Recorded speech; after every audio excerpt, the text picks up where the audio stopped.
בבקשה. Rabotai, Bessorot Tovot, on est le 22 aujourd'hui dans le mois de Tammuz.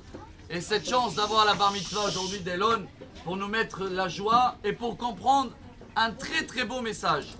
Le prophète Jérémie, je crois en français on dit Irmiyahu, quand on l'a demandé pourquoi le premier temple a été détruit, et pour l'instant c'est une période maigre, alors il a répondu Al Osva Med Torati.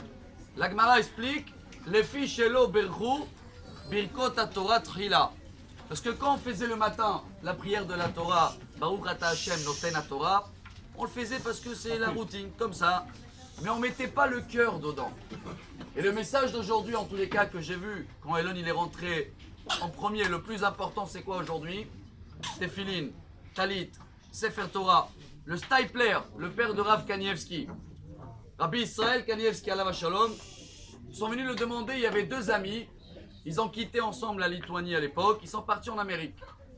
50 ans après, ses enfants, ses petits-enfants, dans le chemin de la Torah, tout le monde respecte les parents.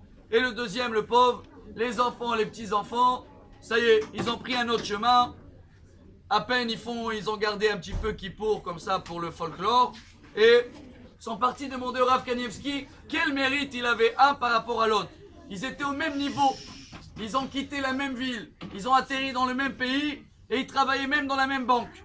Alors comment ça se fait que un il a réussi dans sa génération et l'autre moins réussi? Il les a répondu, le premier quand il a quitté, il a pris les tefillin avec lui, il les a mis dans la valise, comme tout le reste. Le deuxième, pas seulement il a pris les tefillin dans le bagage à main, il a même acheté 2 paires, parce qu'il a dit je sais pas quand je vais arriver en Amérique si je vais trouver ce qu'il faut. 2 paires de tefillin. 2 paires de talit, il n'a pas quitté la valise pendant tout le vol. Et le Rav Kanievski l'a dit, vous voyez, le premier il s'est investi, il a compris le message de la bar mitzvah. Mon père il m'a dit, il faut appeler ça mitzvah bar.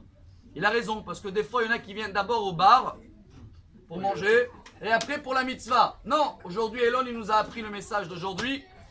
Mitzvah bar. D'abord la Torah, tefillin, et après on va manger. Pour cela, on termine avec la paracha de cette semaine, chers amis. C'est le message de la tribu de Gad, Reuven et Ménaché. Vous vous rappelez? Ils ont dit à Moshe, on ne veut pas rentrer en Israël, on veut rester dans la Jordanie.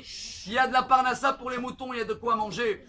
Et après, on va construire des villes pour la famille. Moshe les a dit, non, d'abord vous allez construire des villes pour la famille, après pensez à la parnassa. Alors le message d'aujourd'hui, Rabotai, quand on apprend que le haïkar dans la vie, le plus important, on le met à l'avance, et bien tout le reste va suivre. Ce qui est moins important, Bezrat Hashem, une grande réussite dans le chemin de la Torah. Une bonne Bezrat Hashem descendance pour toute la famille. Et que chacun de nous apprend à partir d'aujourd'hui. Mitzvah bar. Bonne journée. Amar Rabbi Elazar.